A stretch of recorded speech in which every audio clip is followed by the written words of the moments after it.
अस्सलाम वालेकुम students, welcome to my YouTube channel easy solutions of mathematics. हम कर रहे हैं बाउंडेड वेरिएबल एल्गोरिथम्स के एप्लीकेशंस। एग्जांपल नंबर 1 हम कर चुके हैं, एग्जांपल नंबर 2 भी हम लोग कर चुके हैं पिछले वीडियो में। अब हम करेंगे एग्जांपल नंबर 3 और ये लास्ट एग्जांपल होगी इस टॉपिक की। मैंने इसकी 3 एग्जांपल्स इससे करवाई हैं ताकि आपकी अच्छे से प्रैक्टिस हो जाए, क्योंकि इसके अंदर छोटे छोटे कॉन्सेप्ट्स भी होता है, ये इंपॉर्टेंट भी होता है। तो हम एग्जाम्पल नंबर 3 स्टार्ट करते हैं। ये है हमारे पास एग्जाम्पल नंबर 3।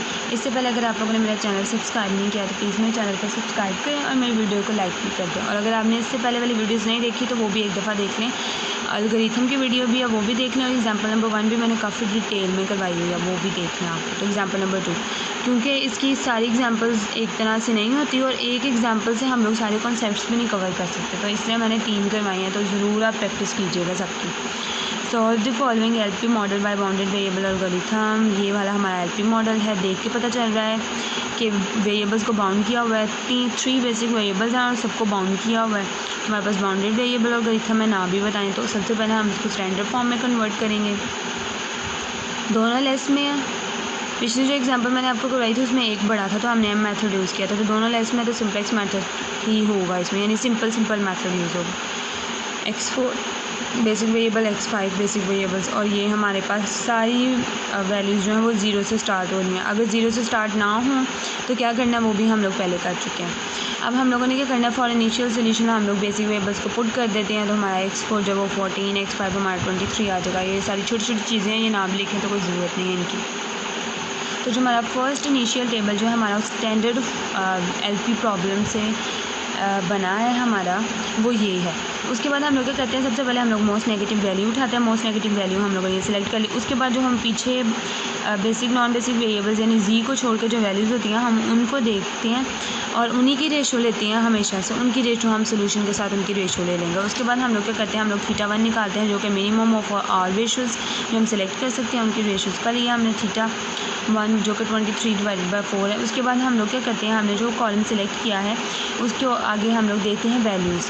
जी के अलावा जो वैल्यूज़ होती हैं वो 2 और 4 हैं। तो अगर वैल्यूज़ पॉजिटिव हों तो अगर सारी वैल्यूज़ पॉजिटिव हों तो हमारा जो थीटा 2 होता है वो इन्फिनिटी होता है। थीटा 2 हमारा इन्फिनिटी है क्योंकि एंटरिंग एलिमेंट कॉलम जो है वो हैज़ नो नेगेटिव वैल्यू।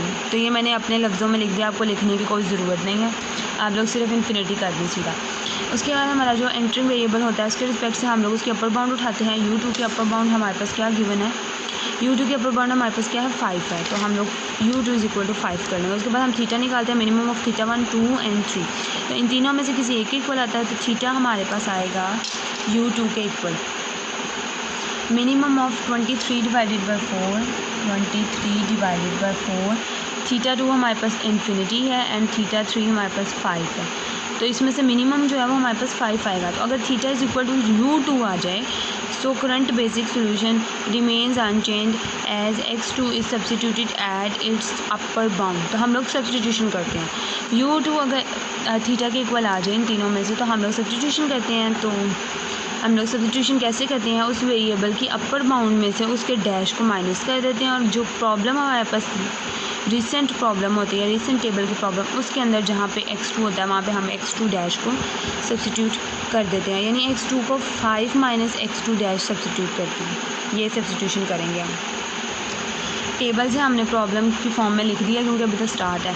जहाँ जहाँ पे हमारे पास x2 है वहाँ पे हमने x2 डैश को पुट कर लिया है। ये सारा हमारे पास आ गया। उसको सिंप्लीफाई करने के बाद हमारे पास जो न्यू प्रॉब्लम बनी है वो ये है। फर्स्ट इटरेशन ख़त्म क्योंकि हमने सिर्फ सब्सटीट्यूशन करनी होती है अगर u2 के इक्वल आ जाए। उसके बाद हमारे पास नया टेबल बनेगा वो ये है। उसके बाद हम लोग गेन देखेंगे मोस्ट नेगेटिव वैल्यू जो कि -3 है। तो हम इस कॉलम की रेशो लेंगे सोल्यूशन के साथ जो कि हमारे पास आएगी 4 and 3/2। Theta 1 minimum of 4 and 3/2 = 3/2 आ जाएगा। नेक्स्ट हम लोग देखते हैं उस कॉलम में जी के अलावा जो नीचे वैल्यूज़ हैं उनमें से कोई वैल्यू नेगेटिव है। अगर सारी पॉजिटिव हो, नेगेटिव कोई भी ना हो तो थीटा 2 हमारे पास = इन्फिनिटी आ जाता है। उसके बाद हमारा जो एंटरिंग वेरिएबल होता है x1 है, जैसे कि जहाँ से हम लोग एंटर करवा रहे होते हैं उसके रिस्पेक्ट से अगर x1 है तो हमने उसी की अपर बाउंड सेलेक्ट करनी है। तो x1 की अपर बाउंड जो है वो हमारे पास गिवन क्वेश्चन में है 4 है अपर बाउंड। तो हम लोग u1 = 4 कर लेंगे। उसके बाद हम थीटा निकालेंगे। थीटा = मिनिमम ऑफ इन तीनों वैल्यू का मिनिमम लेंगे हम लोग। जी थीटा मिनिमम इन तीनों वैल्यूज़ का लिया, हमारे पास 3/2 थीटा आ गया है जो कि θ1 के इक्वल है। 3/2 θ1 की वैल्यू है ना, 3/2 θ1 की वैल्यू है। अब हमें पता है कि जब हमारे पास θ = θ1 आता है तो हम simple regular simplex method apply करते हैं। तो हमारे पास जो पिछला टेबल था जहाँ से हमने वैल्यू सिलेक्ट की है, x1 यहाँ से एंटर करवाया जो बिल्कुल लेटेस्ट वेरिएबल है जहाँ से हमने थीटा निकाला है। टेबल जो लेटेस्ट टेबल है जहाँ से हमने थीटा निकाला है उसके अंदर हमने सिंप्लेक्स मेथड अब अप्लाई कर देना है, ये वाला है। अब यहाँ से हमारे पास 3/2 वैल्यू आई है तो यहाँ से हम 3/2 के रिस्पेक्ट से ये वैल्यू हमारी होगी पिवट वैल्यू, क्योंकि θ1 जो है वो हमारे पास 3/2 के इक्वल आया है। ये होगा हमारा, क्योंकि θ = θ1 है तो उसकी वैल्यू 3/2 है, तो ये लिविंग वेरिएबल हमारा x5 होगा। एंटिंग वेरिएबल हमारा ऑलरेडी हमें पता है, इसको हमने सेलेक्ट कर लेना है, तो सर्कल कर लेंगे। इसको 1 बनाना है, ऊपर नीचे 0 करना है। इसको 1 बनाया, ऊपर नीचे 0 किए, बाकी सारा टेबल चेंज हो गई है जगह। अगेन हमारे पास अब ये देखें, पहले जब हमने पीछे सब्स्टिट्यूशन की थी ना x2 डैश की, तो वहाँ पे मैंने टेबल के अंदर जब लिखा था x2 का हमने x2 डैश लिखना है। फिर मैं ये बात हमेशा बताती हूँ, आपने यहाँ पे x2 लिख दिया ना, अगर आप ऊपर डैश लगाना भूल गए तो आप लोग का क्वेश्चन गलत हो जाएगा। तो यहाँ पे अब हमने रेगुलर सिंप्लेक्स मेथड जो है उसको अप्लाई कर लिया, ये 1 0 0 हो गए। अब यहाँ पे हमारी आइट्रेशन हो गई ख़त्म। अब हमने नेक्स्ट देखना है, अगेन हमारे पास नेगेटिव वैल्यू आ रही है, उसको हमने सेलेक्ट किया। उसके बाद अगेन हमने उसकी जो नीचे कॉलम होगा उसकी हमने रेशो लेनी है, रेशो लेंगे उसकी हम। तो ये देखें, अब अगर हम 5/2 को 0 से डिवाइड करेंगे तो हमारे पास जब भी कोई वैल्यू 0 से डिवाइड होती है तो वो इन्फिनिटी आ जाती है, तो इन्फिनिटी भी हम नहीं लेते रेशो में। उसके बाद 3/2 को जब हम 2 से डिवाइड करेंगे तो -3/4 आ जाएगा हमारे पास यहाँ। हाँ जी, इस तरह की कोई वैल्यू आएगी, जो भी वैल्यू आएगी ना 3/2 को डिवाइड करेंगे 2 के साथ तो वो नेगेटिव होगी। तो नेगेटिव वैल्यू भी हम रेशो में नहीं लेते, रेशो में तो हम लोग पॉजिटिव वैल्यू लेते हैं और सारी पॉजिटिव में से हम लीस्ट पॉजिटिव लेते हैं। तो अब ये क्या हुआ, इन्फिनिटी आ गई, नेगेटिव आ गई, तो हमारे पास जो θ1 है तो वो तो मिनिमम होता है रेशो का, तो जब रेशो नहीं आए तो θ1 = infinity, there is no positive ratio. तो कोई पॉजिटिव रेशो ही नहीं है, क्योंकि जो पॉजिटिव रेशोज होती हैं जो हम सेलेक्ट कर सकते हैं हमने उनका मिनिमम लेना होता है। तो है ही कोई नहीं, तो हमने लिख देंगे there is no positive ratio, तो इन्फिनिटी लिख देंगे। उसके बाद जो हमने कॉलम सेलेक्ट किया तो हम देखते हैं उसके अंदर से नेगेटिव वैल्यू हमारे पास कौन सी है। तो हमारे पास नेगेटिव वैल्यू कौन सी है, वो -2, एक ही नेगेटिव वैल्यू है वो है -2। -2 किसके कॉरस्पॉन्डिंग है, x1, और x1 एक नॉन बेसिक वेरिएबल था। एक तो हमें वैल्यू नेगेटिव मिल गई और वो वैल्यू भी नॉन बेसिक वेरिएबल के रिस्पेक्ट से है, तो हमारा θ2 में फार्मूला यूज़ होगा। तो वो फार्मूला किस तरह से हम लोग यूज़ करते हैं कि हम लोग उसकी अपर बाउंड में से माइनस करते हैं 3/2। अब x2 डैश है उसका -2 है, ये नेगेटिव वैल्यू किसके कॉरस्पॉन्डिंग है, x1 के, x1 के कॉरस्पॉन्डिंग है। तो x1 की अपर बाउंड जो कि हमारे पास गिवन है 4, x1 की अपर बाउंड हमारे पास 4 है। तो जिस वेरिएबल के कॉरस्पॉन्डिंग में नेगेटिव वैल्यू पड़ी होती है उसके कॉरस्पॉन्डिंग हम लोग अपर बाउंड उठाते हैं। उसके अपर बाउंड क्या है, 4 माइनस उसके सोल्यूशन कॉलम में पड़े हुए सोल्यूशन से उसको माइनस करवाना है, 4 - 3/2 डिवाइडेड बाय उस नेगेटिव वैल्यू के जो कि हमारे सिलेक्टेड कॉलम और x1 के कॉरस्पॉन्डिंग की नेगेटिव वैल्यू पड़ी होगी, जिसकी वजह से हम लोगों ने θ2 में फार्मूला यूज़ किया है, उसको डिवाइड करवाना है। -2 एक फार्मूले का माइनस और एक उस वैल्यू का अपना माइनस। तो -2 को सॉल्व किया तो हमारे पास 5/2 डिवाइडेड बाय 2 आ गया, जो कि हमारे पास 5 ये साथ इन्फिनिटी भी आएगा।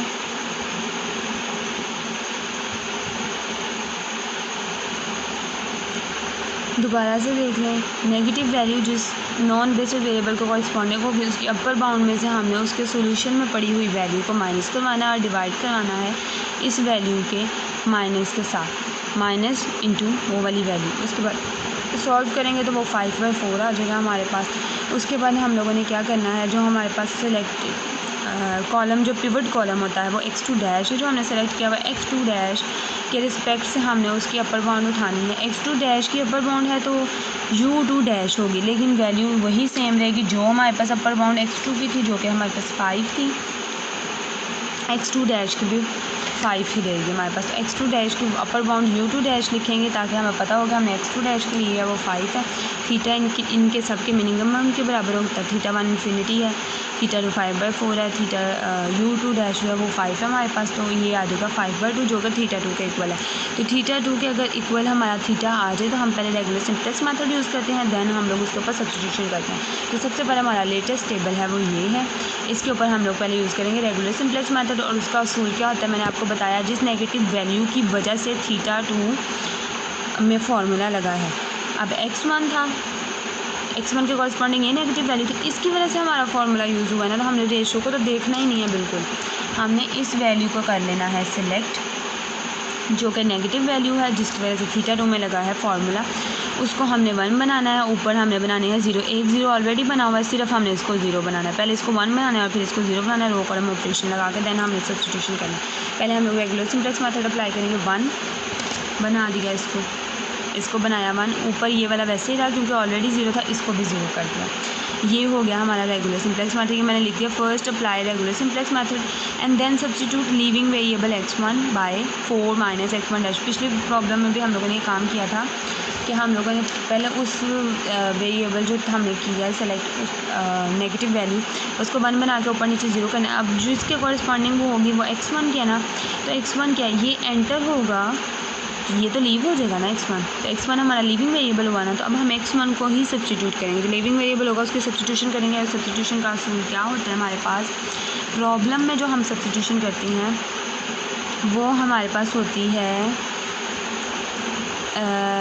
लिविंग वेरिएबल, यानी कि जिस वेरिएबल के रिस्पेक्ट से हमने करनी है थीटा 2 के इक्वल आता है, तो पहले हम लोग सिम्प्लेक्स मेथड अप्लाई करते हैं, देन हम लोग उसके अंदर सब्स्टिट्यूशन करते हैं लिविंग वेरिएबल के रिस्पेक्ट से। तो लिविंग वेरिएबल x1 है, तो हम क्या करते हैं उसकी अपर बाउंड में से उसी का डैश माइनस करवा देते हैं। प्रॉब्लम के अंदर हम लोगों ने जो ये वाली प्रॉब्लम, पहले सिम्प्लेक्स मेथड अप्लाई करना है। सिम्प्लेक्स मेथड अप्लाई करने के बाद जो हमारे पास बनेगा ना सोल्यूशन, जो हमारे पास टेबल बनेगा, उसी के अंदर हम लोगों ने, इसी टेबल के अंदर हम लोगों ने जहाँ जहाँ पे x1 है वहाँ पे हमने उसकी सब्स्टिट्यूशन कर देनी है 4 माइनस x1 डैश। अब यहाँ पे देखिए z माइनस 1/2, इसी तरह लिखते हैं ना z को, z माइनस 1/2 इंटू x1 आना था, यहाँ पे x1 की जगह पे इसकी वैल्यू आ गई। x2 तो आना ही नहीं है, उसके बाद आना है प्लस 3/4 इंटू x3, तो plus 3/4 into x3 plus 5/4 into x5 ये आ गया, और equal to 115 divided by 4 solution की वैल्यू आ गई। सब्जेक्ट टू, ये मैंने ST लिख दिया सिंपल। ये दोनों रोज़ को भी इस फॉर्म में कन्वर्ट करके जहाँ जहाँ पे x1 है उसकी जगह पे हमने उसकी सब्स्टिट्यूशन करके सिंप्लीफाई करके ये बन गया हमारे पास। यहाँ पे हमारे पास जो थीटा 2 के इक्वल था, रेगुलर सिम्प्लेक्स मेथड अप्लाई करना था, वो भी कर लिया, सब्स्टिट्यूशन भी कर लिया, आइट्रेशन ख़त्म हो गया। यहाँ पे नेक्स्ट हमने इस प्रॉब्लम को दोबारा से हम लोगों ने टेबल फॉर्म में कन्वर्ट कर दिया।